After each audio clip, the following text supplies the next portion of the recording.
ইউটিউবে সৃজনীর আজকের নিবেদন গল্প ভূত ভবিষ্যৎ। গল্পের কাহিনী শরদিন্দু বন্দ্যোপাধ্যায়, গল্প পাঠে সায়ন্তনী ঘোষাল। শুনবেন গল্প ভূত ভবিষ্যৎ।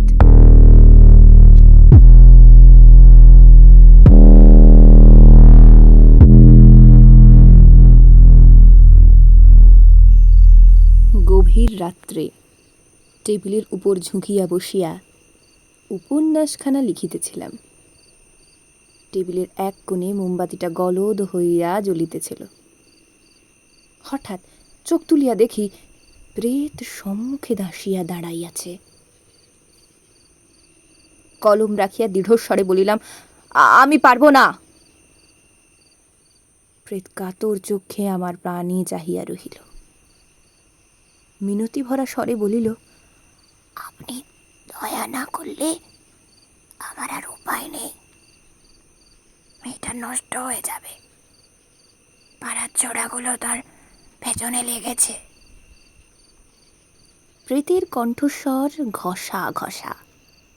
গ্রামোফোন রেকর্ডে গান শুরু হইবার আগে যেরূপ শব্দ হয়, অনেকটা সেই রকম। আমি বিরক্ত হইয়া বলিলাম, তা আমি কি করব? আপনি অন্য কারো কাছে যান না। প্রেত বলিল, আর কার কাছে যাব? সবাই চোর, আপনি দয়া করুন। ভূতের কথায় মনটা একটু নরম হইল। সত্য বটে, আমি দিনার দায়ে লুকাইয়া আছি, কিন্তু তবু চুরি যে করিব না এ বিশ্বাস ভূতেরও আছে। বলিলাম, আচ্ছা, আপনি ওই মেয়েটাকে কিংবা তার বাপকে আপনার কথা বলতেই পারেন। তারা নিজের ব্যবস্থা নিজেই করবে, হ্যাঁ, আমাকে কেন? প্রেত একটি গভীর নিঃশ্বাস ফেলিল। মোমবাতির শিখা একটু নড়িয়া উঠিল। সে বলিল, চেষ্টা কি করিনি? আমাকে দেখেই ভয়ে হাউমাউ করে উঠল। তারপর বাড়িতে ওজা ডেকে ঝাড়িয়েছে। ওদিকে আমার আর যাবার উপায় নেই। রাত্রি প্রায় 12টা। আমি ফুকারে বাতি নিভাইয়া বিছানায় গিয়া শয়ন করিলাম। প্রেত সঙ্গে সঙ্গে আসিয়া তক্তপোষের পাশে বসিল। করুণ স্বরে বলিল, দয়া করুন, আপনার কল্যাণ হবে। বড় বিপদে পড়িয়াছি।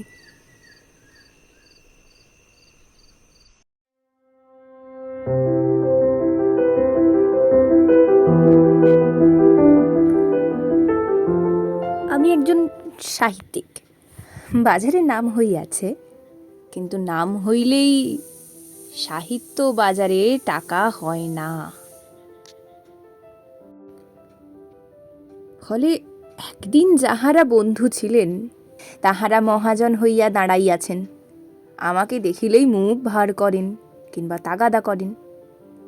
বন্ধুত্বের দাক্ষিণ্য যখন একেবারে শুষ্ক হইয়া গেল, তখন স্থির করিলাম, কলিকাতা হইতে অন্তত কিছু দিনের জন্য গা ঢাকা দিব। ভাগ্যক্রমে একজন প্রকাশক একটি উপন্যাস লেখার বরাত দিলেন। কিছু দাদনও আদায় করিলাম। সেই দাদনের টাকা লইয়া কলিকাতা হইতে সরিয়া পড়িয়াছি এবং পশ্চিমবঙ্গের একটি শহরে জীর্ণ খোলার ঘর ভাড়া লইয়া বাস করিতেছি। উপন্যাস শেষ না হইলে ফিরিব না। আমার খোলার ঘরের জানলা ভাঙা, খাপড়ার ছাউনিও নিরবিচ্ছিন্ন নয়। আসবাবের মধ্যে কীটোদ্দষ্ট তক্তপোষ, নড়বড়ে টেবিল ও একটি টুল।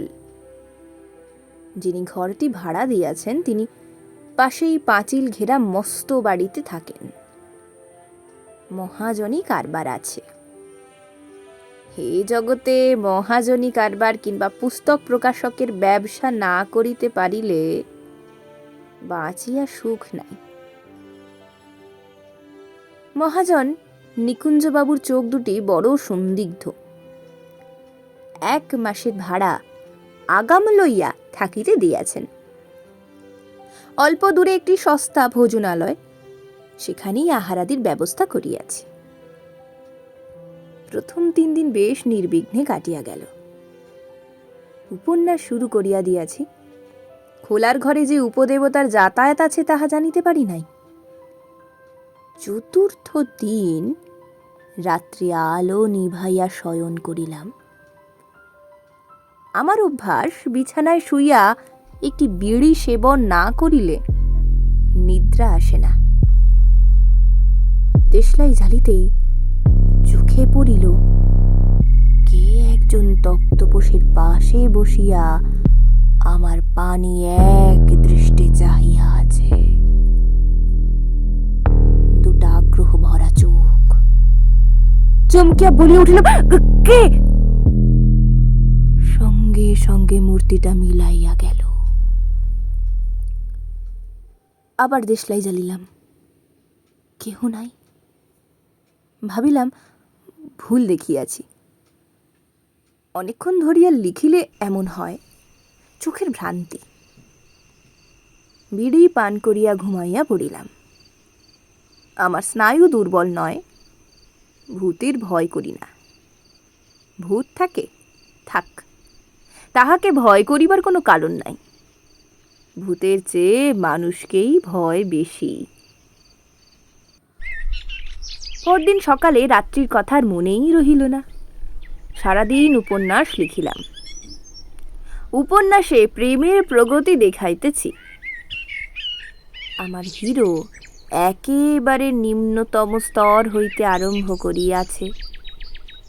এক মেথর কন্যার প্রতি অবৈধভাবে আকৃষ্ট হইয়া তাহাকে পৈশাচ বিবাহ করিবার চেষ্টা করিতেছে। কাহিনী বেশ জমিয়া উঠিয়াছে। তারপর রাত্রে যথারীতি তক্তপোষে শয়ন করিয়া বিড়ি সেবনপূর্বক ঘুমাইবার উপক্রম করিলাম। কিন্তু ঘুমাইতে হইল না। হঠাৎ চক্রটা ভাঙিয়া শুনিলাম ঘষা ঘষা গলায় কে বলিতেছে, ঘুমালেন নাকি? অন্ধকারে কিছু দেখা গেল না, কিন্তু মনে হইল যিনি প্রশ্ন করিলেন তিনি তক্তপোষের পাশে বসিয়া আছেন। কিছুক্ষণ নীরব থাকিয়া বলিলাম, আপনি কে? উত্তর হইল, কে বলে পরিচয় দিই? যখন বেঁচে ছিলাম তখন নাম ছিল নন্দদুলাল নন্দী। বলিলাম, খাসা নাম, আপনি তাহলে প্রেত? হ্যাঁ, কিন্তু আপনি ভয় পাবেন না, আমার কোনো বদ মতলব নেই। আমি একটা হাই তুলিয়া বলিলাম, বদ মতলব থাকলেও আপনি আমার কোনো অনিষ্ট করতে পারবেন না, আপনি তো হাওয়া। তবে আমি ভয় পেয়ে নিজে নিজের অনিষ্ট করতে পারি বটে। প্রেত নিঃশ্বাস ফেলিয়া বলিল, তা বটে। মনে পড়িল দেশলাইয়ের বাক্সটা মাথার শিয়রেই আছে। সেই দিকে হাত বাড়াইয়া বলিলাম, আমার সঙ্গে কিছু দরকার আছে কি? প্রেত বলিল, দরকার এমন কিছু নয়, কথা কইবার লোক পাই না, আপনি স্বজাতি তাই। দেখিলাম প্রেতের অবস্থা আমারই মতো, সম্ভবত বন্ধুদের নিকট টাকা ধার লইয়াছে। বিছানায় উঠিয়া বসিয়া দেশলাই জ্বালিতে উদ্যত হইয়াছি। সে বলিল, দেশলাই জ্বালাবেন কেন? আপনার আপত্তি আছে? হঠাৎ আলো জ্বললে একটু অসুবিধে হয়। তবে থাক, কাল আপনার চেহারাটা লহমার জন্য দেখিয়াছিলাম, ভালো ঠাহর করতে পারিনি। তা থাক। কিছুক্ষণ চুপচাপ। ভাবিলাম, বেচারা কথা কহিবার লোক পায় না, স্বজাতি পাইয়া আলাপ করিতে আসিয়াছে। আমার কিছু বলা কহা দরকার। আপনি কি কাছে পিঠে কোথাও থাকেন? পাশে পাঁচিলঘেরা বাগানে পুরনো নিম গাছ আছে, তাতেই থাকি। তাই নাকি? আপনিও নিকুঞ্জবাবুর ভাড়াটে? কত ভাড়া দিতে হয়? প্রেত রসিকতা বুঝিল না, বলিল, বাড়ি বাগান একদিন আমারই ছিল, আমার প্রপৌত্রের কাছে নিকুঞ্জ পাল কিনেছে। বটে? আপনার প্রপৌত্র বেঁচে আছেন বুঝি? তার অবস্থা বড় খারাপ হয়ে গেছে। প্রপৌত্র? তাহলে আপনি আন্দাজ ৮০-৯০ বছর আগে ছিলেন। সিপাহী যুদ্ধের সময় আমি ছিলাম, মুচ্ছুদির কাজে পয়সা করেছিলাম, ভেবেছিলাম ৭ পুরুষ বসে খাবো, কিন্তু প্রেতের কথা শেষ হইল না।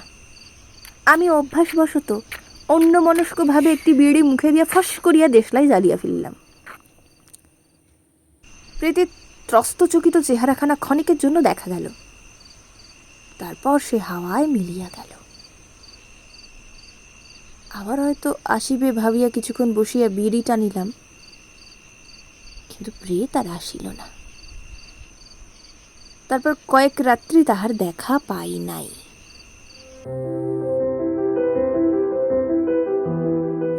এদিকে আমার উপন্যাস দ্রুত অগ্রসর হইয়া চলিয়াছে। হিরো এখন এক রজকন্যার কৌমার্যহানির উদ্যোগ করিতেছে। এরপর আসিবে গোপকন্যা। স্থির করিয়াছি, এইভাবে ধাপে ধাপে তুলিয়া হিরোকে এক চিত্রাভিনেত্রীর সহিত বিবাহ দিয়া ছাড়িব। উপন্যাসের নাম রাখিয়াছি স্বর্গের সিঁড়ি। সেদিন রাত্রে আহারাদির পর বাতি জ্বালিয়া লিখিতে বসিয়াছিলাম।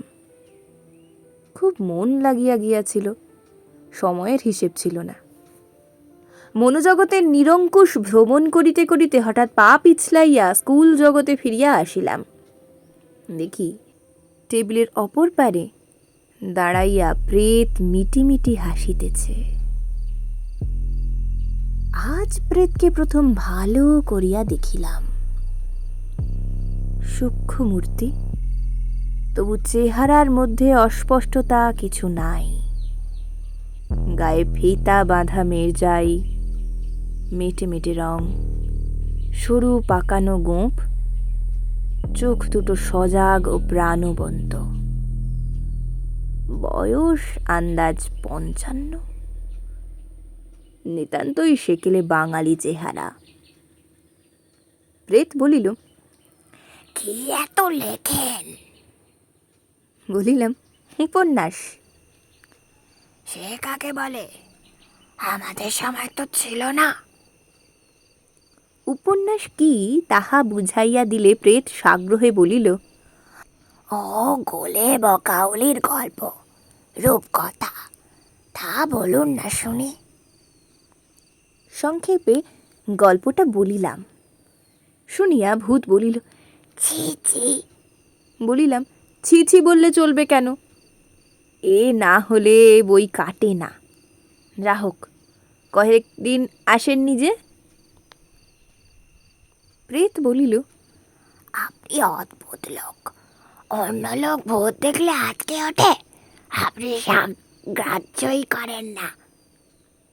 বলিলাম, সে রাত্রে আচমকা দেশলাই জ্বেলেছিলাম, তাই রাগ হয়েছিল বুঝি। রাগ নয়, চমকে গিয়েছিলাম। চমকে গেলে আর শরীর ধারণ করা যায় না। খাতা টানিয়া লইয়া বলিলাম, আচ্ছা, আজ আপনি আসুন, পরিচ্ছেদটা শেষ করতে হবে। মাঝে মাঝে আসবেন, গল্প স্বল্প করা যাবে। আচ্ছা। প্রেত চলিয়া গেল। তারপর প্রেত প্রায় প্রতি রাত্রেই আসে, কিছুক্ষণ গল্পগুজব হয়, তারপর আসুন বলিলেই হাওয়ায় মিলাইয়া যায়। এ আমার সাপে বর হইয়াছে, এখানে আসিয়া মানুষ প্রতিবেশীর সহিত ইচ্ছা করিয়াই আলাপ পরিচয় করি নাই, তৎপরিবর্তে যাহা পাইয়াছি তাহা মোটেই অবাঞ্ছনীয় নয়। প্রেতের সঙ্গে যতটুকু ইচ্ছা মেলামেশা করি, সঙ্গ ও পিপাসা মিটিলেই তাহাকে চলিয়া যাইতে বলি, সে চলিয়া যায়। মানুষ প্রতিবেশীকে এত সহজে তাড়ানো যাইত না, ঘণ্টা ধরে থাকেন তিনি সৎপ্রসঙ্গ আলোচনায়। আমার ভূতিই ভালো। একদিন ভূত জিজ্ঞাসা করিল, আচ্ছা, আপনি সংসার করেছেন? বলিলাম, সংসার মানে বিয়ে? সর্বনাশ, একলা শুতে ঠাঁই পাই না, শঙ্করাকে ডাকে, ও কার্যটি আমাকে দিয়ে হবে না। ভূত একটু আসিয়া বলিল,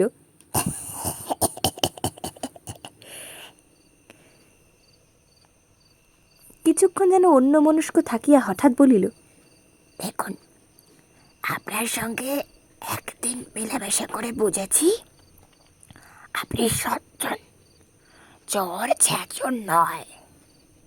আমি অনেকদিন থেকে আপনার মতো একজন মানুষ করছি।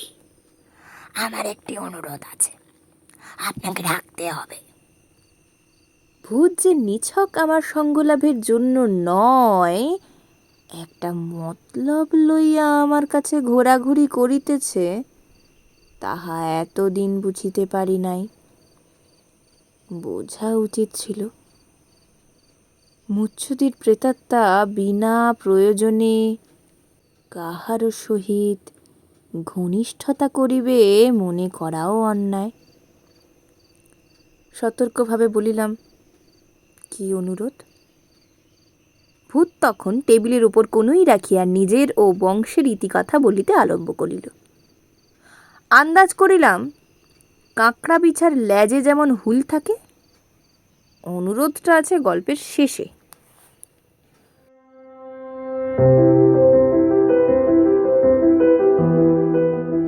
নন্দলাল নন্দী ইস্ট ইন্ডিয়া কোম্পানির সাহেবদের সঙ্গে ব্যবসা করিয়া প্রচুর উপার্জন করিয়াছিল। জমিদারি, বাগান, ক্ষেত, বালাখানা সবই হইয়াছিল। তাহার যখন 53 বছর বয়স,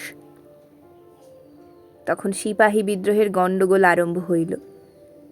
এদিকে যুদ্ধ বিগ্রহের সম্ভাবনা বিশেষ ছিল না, কিন্তু যাহার টাকা আছে তাহার আশঙ্কার শেষ কোথায়?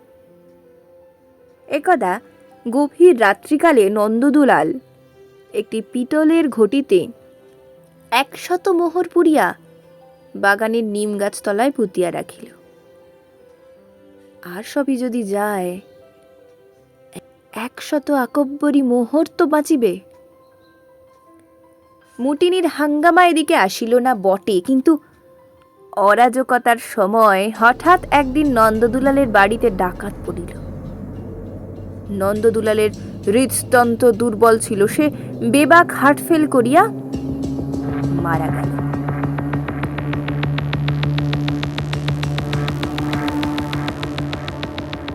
ডাকাতেরা লুটপাট করিয়া চলিয়া গেল। তারপর ক্রমে দেশ ঠান্ডা হইয়া উঠিল, শান্তি শৃঙ্খলা ফিরিয়া আসিল। নন্দদুলাল হিসেবি লোক ছিল, তাই তাহার আমলে চাল বেশি বাড়িতে পায় নাই।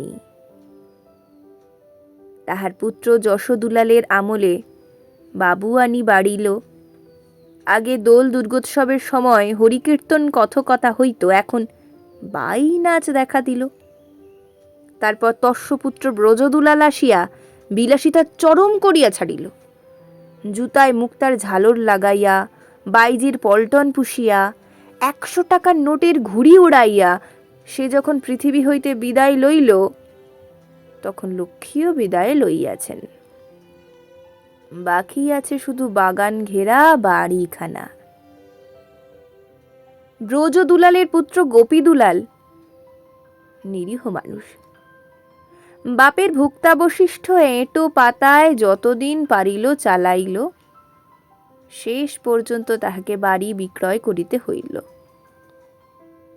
তারপর গত 20 বছর ধরিয়া গোপীদুলাল বাড়ির বিক্রয় মূল্য লইয়া এবং সামান্য কাজকর্ম করিয়া প্রতিদিনভাবে সংসার চালাইতেছে।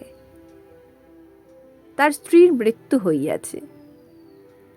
একমাত্র কন্যার বয়স 21, কিন্তু এখনো তাহার বিবাহ দিতে পারে নাই। উপরন্তু কয়েক বৎসর যাবৎ তাহাকে দুরন্ত হাঁপানি রোগে ধরিয়াছে। কাহিনী শেষ হইলে জিজ্ঞাসা করিলাম, আপনার প্রপৌত্র মানে গোপীদুলাল বাবু এখানেই থাকেন? প্রেত বলিল, হ্যাঁ, বেলেপাড়ার একধারে একটা ভাঙা বাড়িতে পড়ে আছে। তারও বেশি দিন নয়, তাকে কালে ধরেছে। আর তো কিছু নয়, গোপীদুলাল মলে মেয়েটা ভেসে যাবে বলিয়া করুণ নিঃশ্বাস ফেলিল। সন্দেহ হইল প্রেত বুঝি ঘটকালি করিতেছে। মনকে দৃঢ় করিয়া বলিলাম, দেখুন, আমি আগেই বলেছি বিয়ে করবার মতো অবস্থা আমার নয়, আপনিও অনুরোধ করবেন না। প্রেত তাড়াতাড়ি বলি, না, অনুরোধ করছি না, আমি বলছিলাম আপনি যদি দয়া করে মোহরগুলো গোপীদুলালের কাছে পৌঁছে দেন, তাহলে সে মেয়েটার বিয়ে দিয়ে মরতে পারে। অবাক হইয়া বলিলাম, মোহরের ঘটি কি এখনো নিমতলায় পুঁতা আছে নাকি? প্রেত বলিল, মরবার আগে কাউকে বলে যেতে পারলাম না। যেমন পুঁতেছিলাম তেমনি পোতা আছে, তাই তো নিম গাছ ছাড়তে পারি না। কিছুক্ষণ স্তম্ভিত হইয়া বসিয়া রহিলাম। আশ্চর্য, ভূতের কথায় তিলমাত্র অবিশ্বাস জন্মিল। 100 আকব্বরী মোহর। আকব্বরী মোহরের দাম কত জানি না, কিন্তু বর্তমানকালে 100 মোহরের দাম 10,000 টাকার কম হইবে না। ক্ষীণ কণ্ঠে বলিলাম, এত সোনা, এর দাম যে অনেক। ভূত বলিল, সেই জন্যেই তো কাউকে বিশ্বাস করতে পারিনি, এক আপনি ভরসা। চমকিয়া উঠিলাম, আমি আমি কি করব? ভূত মিনতির স্বরে বলিল, ঘটিটা খুঁড়ে বার করতে হবে। বেশি করতে হবে না, হাতখানে খুললেই পাওয়া যাবে। কিন্তু খুঁড়বে কে? আমি? ভূতের চক্ষু নীরবে অনুনয় জানাইল। আমি চটিয়া বলিলাম, বেশ, ভূত তো আপনি, ও বাগান এখন নিকুঞ্জপালের দখলে, সে আমাকে করতে দেবে কেন? আর আমি বা তাকে বলবো কি? বলবো, মশাই, আপনার বাগানে মোহর পোতা আছে, তাই খুঁড়তে এসেছি। ভূত বলিল, না না, আপনি দিনের বেলায় যাবেন কেন? দুপুর রাত্রে চুপি চুপি পাঁচিল টেঙ্গিয়ে নিম গাছটা বাড়ি থেকে অনেক দূরে, বাগানের এক কোণে। রাত্রে বাগানে কেউ থাকবে না। আমি বিড়ি ধরাইবার উপক্রম করিয়া বলিলাম, মাফ করবেন, আমার দ্বারা হয় না। রাত্রিবেলা পরের বাগানে যদি ধরা পড়ি, ঠ্যাঙে দড়ি পড়বে। নিকুঞ্জপাল এমনিতেই আমাকে সন্দেহের চোখে দেখে। আমি পারবো না। দেশলাই জ্বালিলাম। তারপর কয় রাত্রি উপর্যপরি ভূতের সঙ্গে ঝুলোঝুলি চলিল। আমি অটল, ভূতও নাছোড় বান্দা। আমি যত বলি পারবো না, ভূত ততই বলে, দয়া করুন।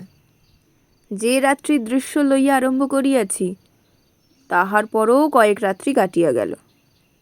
হঠাৎ দেশলাই জ্বালিয়া ভূতকে তাড়াইবার চেষ্টা করিলাম, কিন্তু ভূতের এখন দেশলাই অভ্যাস হইয়া গিয়াছে। কিছুক্ষণের জন্য অদৃশ্য হইয়া গেলেও আবার ফিরিয়া আসে এবং কাতর কণ্ঠে বলে, দয়া করুন, দয়া করুন, বংশের মেয়ে নষ্ট হয়ে যাবে। আমার অবস্থা সঙ্গীন হইয়া উঠিল। রাত্রে ঘুম নাই, সারা রাত্রি ভূতের সঙ্গে তর্ক করিতেছি, উপন্যাস লেখা বন্ধ হইয়া গিয়াছে। একদিন মরিয়া হইয়া বলিলাম, বেশ রাজি আছি, কিন্তু আমাকেও মোহরের ভাগ দিতে হবে। ভূত মুচ্ছুদি। সে ক্ষণিক বিবেচনা করিয়া বলিল, বেশ, আপনি 5% দালালি পাবেন। 5খানা মোহর আপনার। হতঃপর আর না বলিবার উপায় রহিল না। 5খানা মোহর মানে 500 টাকা। 500 টাকার জন্য অতি বড় দুঃসাহসিক কাজ করিবেন না এমন সাহিত্যিক কয়জন আছেন? আমার দুঃখ এই যে বাকি 95টি মোহর হজম করিতে পারিব না। পেটের দায়ে কুৎসিত উপন্যাস লিখি বটে, কিন্তু চুরি করিতে পারিব না। তাছাড়া চুরি করিয়া যাইব কোথায়? নন্দদুলাল মুসফুদ্দির হাত এড়াইব কি করিয়া? রাত্রি 2:30টার সময় প্রেতের অনুগামী হইয়া বাহির হইলাম।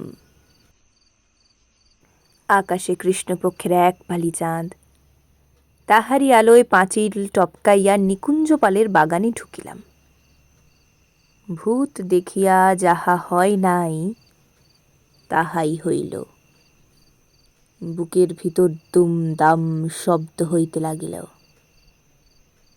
ভূত দেখাইয়া দিল এক স্থানে কয়েকটা কোদাল শাবল খন্তা পড়িয়া আছে। একটা খন্তা তুলিয়া লইলাম। ভূত পথ দেখাইয়া নিম গাছতলায় লইয়া গেল। নিম গাছতলায় একটা স্থানে অঙ্গুলি নির্দেশ করিয়া ভূত কোমরে হাত দিয়া দাঁড়াইয়া তদারক করিতে লাগিল। আমি খুঁড়িতে আরম্ভ করিলাম। চারিদিকে নিশুতি, কোথাও সারা শব্দ নাই। মনে হইল আমিও মানুষ নই, কোনো স্বপ্ন সংকুল সূক্ষ্ম জগতের বাসিন্দা। আধ ঘন্টার মধ্যে ঘটি লইয়া নিজের ঘর ফিরিয়া আসিলাম। ঘটির গায়ে সবুজ রঙের কলঙ্ক, কিন্তু ভিতরে 100 নিষ্কলঙ্ক আকব্বরী মোহর ঝকমক করিতেছে। ভূত আত্মাভিমান সূচক একটা ভূভঙ্গি করিয়া বলিল, কে বলেছিলাম? আমার গায়ে তখন কালঘাম ঝরিতেছে। ফস করিয়া দেশলাই জ্বালিয়া আমি একটা বিড়ি ধরাইলাম। ভূতকে বেশি আশকারা দেওয়া ভালো নয়। পরদিন সকালবেলা আবার ঘটি খুলিয়া দেখিলাম। স্বপ্ন নয়, মায়া নয়, মতিভ্রম নয়, সত্যই 100 মোহর। তাহার মধ্য হইতে 5টি সরাইয়া রাখিয়া 95টি পুঁটলিতে বাঁধিয়া লইয়া বাহির হইলাম। আর দেরি নয়। সোনার মোহ বড় মোহ, বেশিক্ষণ কাছে রাখিলে হয়তো লোভ সামলাইতে পারিব না। বেনিপাড়ার এক প্রান্তে গোপী দুলালের বাড়ি খুঁজিয়াল বাহির করিলাম। নোনা ধরা চটা ওঠা বাড়ি, তাহার সম্মুখে ঝাঁকড়া চুলো একটা ছোকরা শীষ দিতে দিতে পায়চারি করিতেছে। আমি দ্বারের কাছে কড়া নাড়িতেই ছোকরা আমার পানে অপাঙ্গ দৃষ্টি নিক্ষেপ করিয়া সরিয়া পড়িল। একটি মেয়ে আসিয়া দ্বার খুলিয়া দিল। তারপর অপরিচিত ব্যক্তি দেখিয়া একটু ভিতর দিকে সরিয়া গিয়া নত নেত্রে দাঁড়াইল। স্খলিত স্বরে বলিল, কাকে চান? বাবা বাড়ি নেই। বুঝিলাম গোপী দুলালের আইবুড়ো মেয়ে। গায়ের রং ফর্সা, মুখখানি নরম ও সুশ্রী, সর্বাঙ্গে ভরা যৌবন, কিন্তু চোখে মুখে আতঙ্ক, যেন নিজের যৌবনের ভয়ে সর্বদা ত্রস্তচকিত হইয়া আছে। পরিধানে বোধ করি বাপের একখানা অর্ধমলিন ধুতি, গায়ে ব্লাউজের অভাব ঢাকা দিবার জন্য আঁচলটা বুকের ওপর 2 ফের করিয়া জড়ানো। আমার কণ্ঠ যেন কে চাপিয়া ধরিল। গলা ঝাড়া দিয়া বলিলাম, এটা কি গোপী দুলালের বাড়ি? হ্যাঁ। তিনি বাড়ি নেই? কখন ফিরবেন? হাসপাতালে গেছেন, ফিরতে বোধ হয় দেরি হবে। ও, আমি একটু চিন্তা করিয়া বলিলাম, তার সঙ্গে আমার বিশেষ দরকার ছিল, আমি ওবেলা আবার আসব, তাকে বলে দিও। মেয়েটি চকিতে চোখ তুলিল। আচ্ছা। আমার খোলার ঘরে ফিরিয়া গিয়া একটার পর একটা বেড়ে টানিতে লাগিলাম। মাথা গরম হইয়া উঠিল। 2 বান্ডিল বিড়ি নিঃশেষ হইয়া গেল। ভয় চকিত যৌবন, দুঃসহ অসহায় যৌবন, আপনার মাংস হরিণীর বৈরী। ভূতের সঙ্গে পরামর্শ করিতে পারিলে ভালো হইত। ভূত দিনের বেলা আসে না। অপরাহ্নে আবার গেলাম। এবার দালালির মোহর 5টিও লইয়া গেলাম।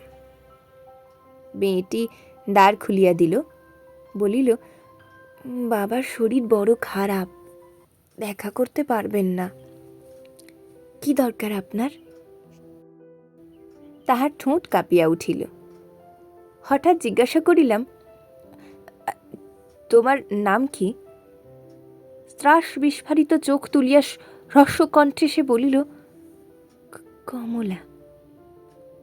আমি বলিলাম, কমলা, তোমার বাবাকে বলো আমার কাছে তার কিছু টাকা পাওনা আছে, তাই দিতে এসেছি।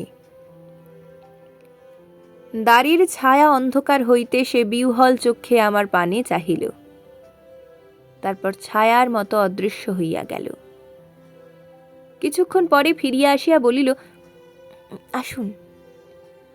গোপী দুলালবাবু বিছানায় অর্ধপবিষ্ট হইয়া হাঁপাইতেছিলেন। অকাল বৃদ্ধ জীর্ণ মানুষ, চোখে উৎকণ্ঠা ভরা ক্লান্তি।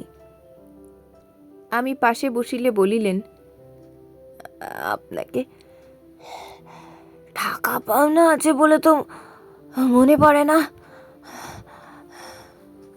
আমি বলিলাম, টাকার কথা পরে বলবো, এখন আমার একটা প্রস্তাব আছে। আমি আপনার স্বজাতি, ভদ্র সন্তান, আপনার মেয়েকে বিয়ে করতে চাই। গোপী দুলাল দিশাহারা হইয়া গেলেন। আমি বিস্তারিতভাবে নিজের পরিচয় দিলাম। তাহার হাঁপানি যেন আরও বাড়িয়া গেল। শেষে বলিলেন, কমলার বিয়ে দিতে পারবো এ আমার আশার অতীত। আমার তো পয়সা নেই। আছে বই কি, এই যে, বলিয়া আমি পুটলি খুলিয়া 100 মোহর তাহার সম্মুখে ঢালিয়া দিলাম।